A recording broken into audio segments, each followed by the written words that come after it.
रात के 3:03 हो रहे हैं। शहर की सीमा से दूर सन्नाटे में डूबी एक इमारत खड़ी है जिसे लोग वार्ड 13 कहते हैं। सरकारी कागजों में इसका कोई नामो निशान नहीं है। रवि इस खंडहर के मुख्य लोहे के गेट के सामने खड़ा है। उसकी सांसें तेज हैं। उसकी मां आईसीयू में भर्ती है और डॉक्टर ने उसे इसी जगह का पता दिया था।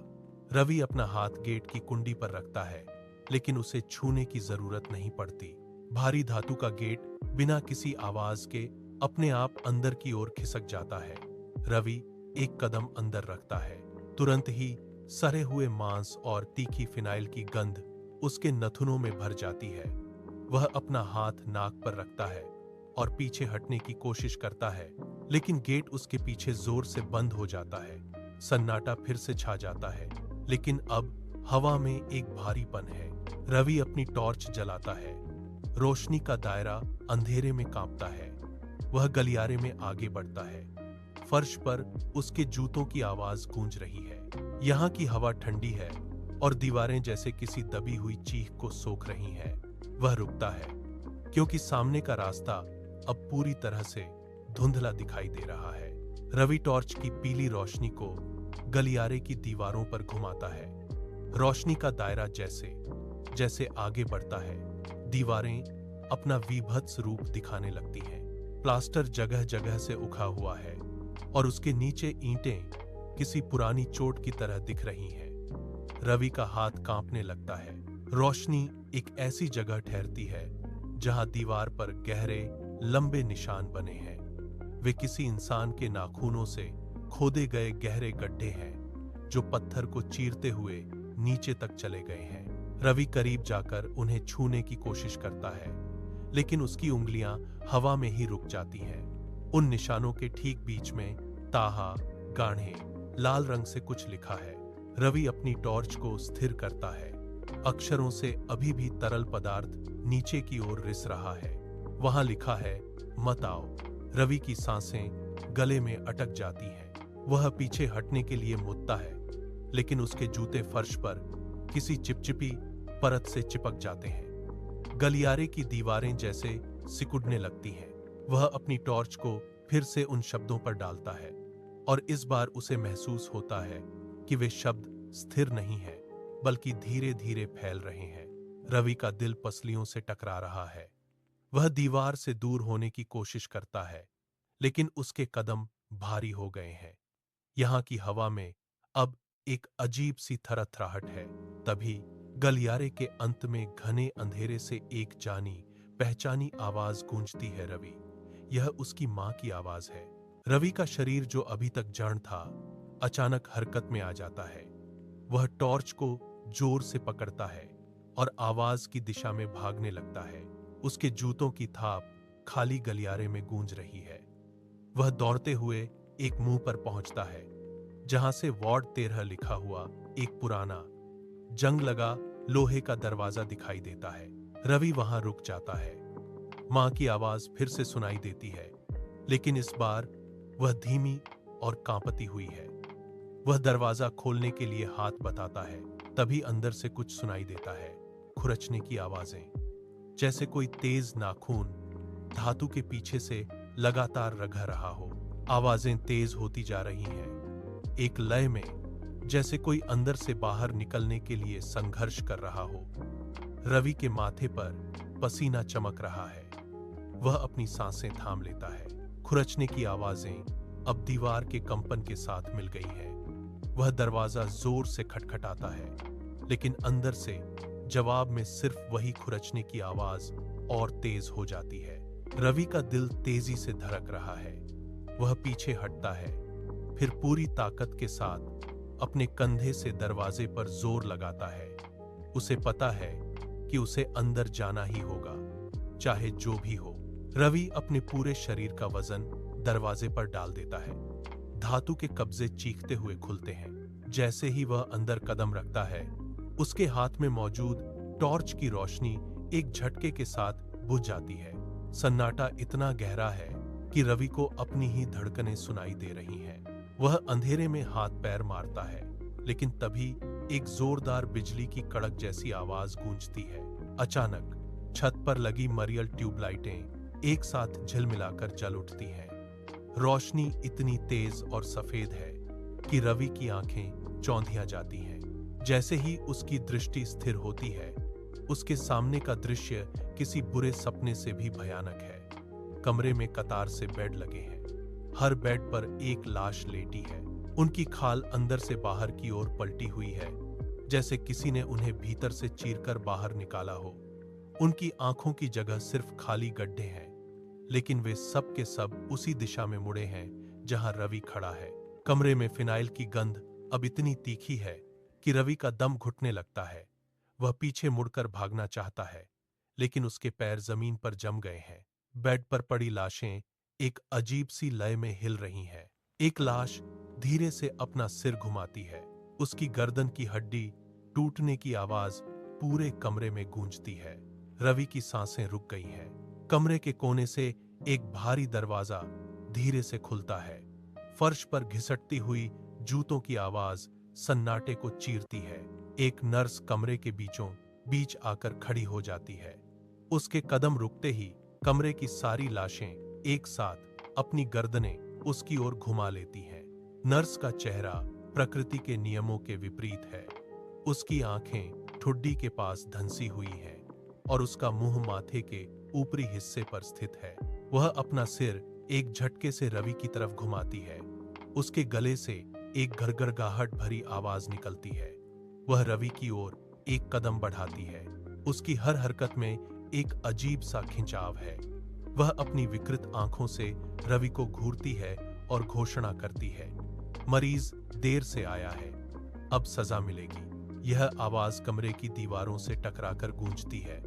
रवि के कान सुन्न पड़ने लगते हैं। वह पीछे हटने की कोशिश करता है, लेकिन उसके घुटने कांप रहे हैं। नर्स का एक हाथ हवा में उठता है। उसकी उंगलियां लंबी और बेजान हैं। वह रवि की ओर बढ़ती जा रही है और हर कदम के साथ कमरे का तापमान गिरता जा रहा है। रवि की रूह कांप उठती है।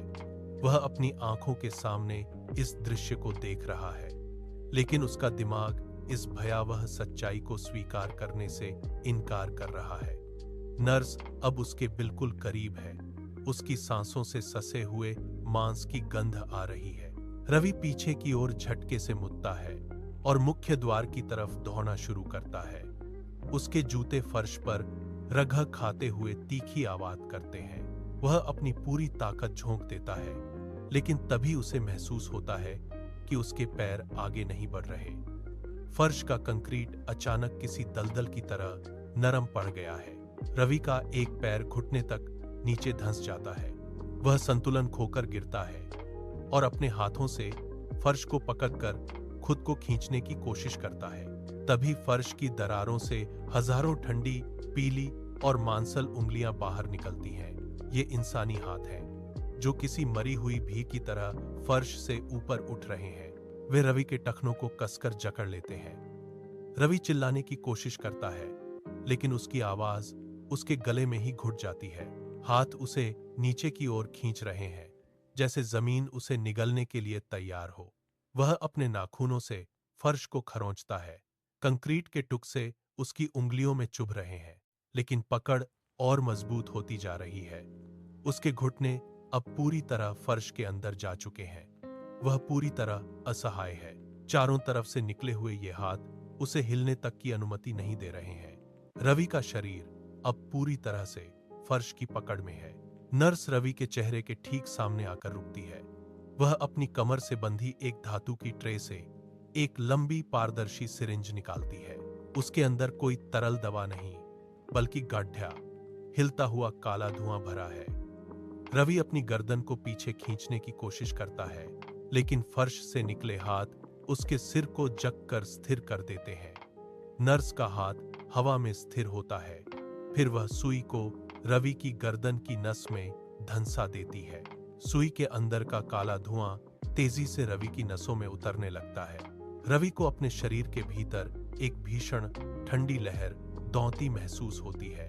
उसके दिमाग में यादों का एक सैलाब उमड़ता है।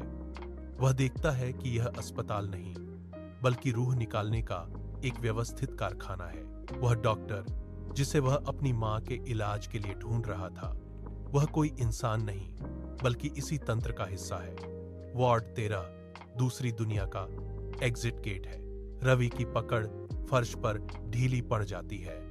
उसका शरीर सुन्न हो रहा है, लेकिन उसकी चेतना अब पहले से कहीं अधिक स्पष्ट है। वह समझ जाता है कि वह अब यहां से कभी बाहर नहीं जा पाएगा। एक भयानक सच्चाई उसके दिमाग में गूंजती है। वह अब इस कारखाने का हिस्सा बन चुका है। रवि का शरीर अब उस सख्त बेड पर पूरी तरह जड़ हो चुका है। उसकी सांसें रुक गई हैं, लेकिन उसकी आंखें खुली हैं। तभी उसके सीने से एक हल्की सी खिंचाव की आवाज आती है, जैसे कोई गीला कपड़ा फट रहा हो। उसकी छाती के बीच से एक धुंधली नीली रोशनी रिसने लगती है। यह रोशनी धीरे धीरे ऊपर उठती है और एक इंसानी आकृति ले लेती है। यह रवि की आत्मा है, जो अपने ही मृत शरीर के ठीक ऊपर खड़ी हो जाती है। वह अपने हाथों को देखता है, जो अब मांस नहीं बल्कि कांपती हुई रोशनी से बने हैं। वह चिल्लाने की कोशिश करता है, लेकिन कोई आवाज नहीं निकलती। सामने खड़ी नर्स, जिसका मुंह अभी भी माथे की ओर है, धीरे से झुकती है। उसकी उल्टी हुई आंखें रवि की आत्मा को घूरती हैं। नर्स अपना हाथ बढ़ाती है और उस धुंधली आत्मा के कंधे पर रख देती है। उसकी उंगलियां आत्मा के आर पार नहीं जाती, बल्कि उसे छू रही हैं। नर्स के मुंह से वही फुसफुसाहट निकलती है, अब तुम डॉक्टर हो। रवि की आत्मा पीछे हटने की कोशिश करती है, लेकिन वह हवा में तैरती हुई वहीं स्थिर रह जाती है। उसे एहसास होता है कि उसकी पुरानी जिंदगी खत्म हो गई है। नर्स पीछे हट जाती है और कमरे के दरवाजे की ओर इशारा करती है। रवि की आत्मा अब उस कमरे की ठंडी हवाओं के बीच स्थिर है। उसके हाथ कांप रहे हैं, लेकिन वह उन्हें रोक नहीं सकता। कमरे का भारी लोहे का दरवाजा धीरे से चरचराते हुए खुलता है। एक नया व्यक्ति अंदर कदम रखता है। उसकी सांसें तेज हैं। वह घबराहट में इधर उधर देख रहा है। रवि का शरीर, जो अब पूरी तरह से इस तंत्र के नियंत्रण में है, बिना किसी मानवीय भावना के आगे बढ़ता है। वह उस नए व्यक्ति के पास पहुंचता है और उसका हाथ मजबूती से पकड़ लेता है।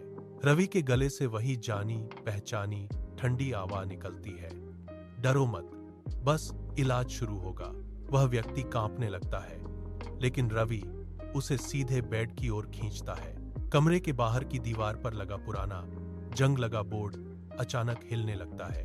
अक्षरों का रंग बदलता है और नया बोर्ड चमकने लगता है। वार्ड 13 अब खुला है। नर्स कमरे के कोने में खड़ी होकर अपनी उल्टी आंखों से इस दृश्य को देख रही है। वह धीरे से सिर हिलाती है और अंधेरे में ओझल हो जाती है। यह चक्र अब कभी नहीं रुकेगा। यदि कभी रात के ठीक 3 बजे आपको कहीं से भी यह फुसफुसाहट सुनाई दे, मरी देर से आया है, तो रुकना मत, भाग जाना, क्योंकि उस पल तुम्हारा नाम वार्ड 13 की उस अंतहीन लिस्ट में दर्ज हो चुका है।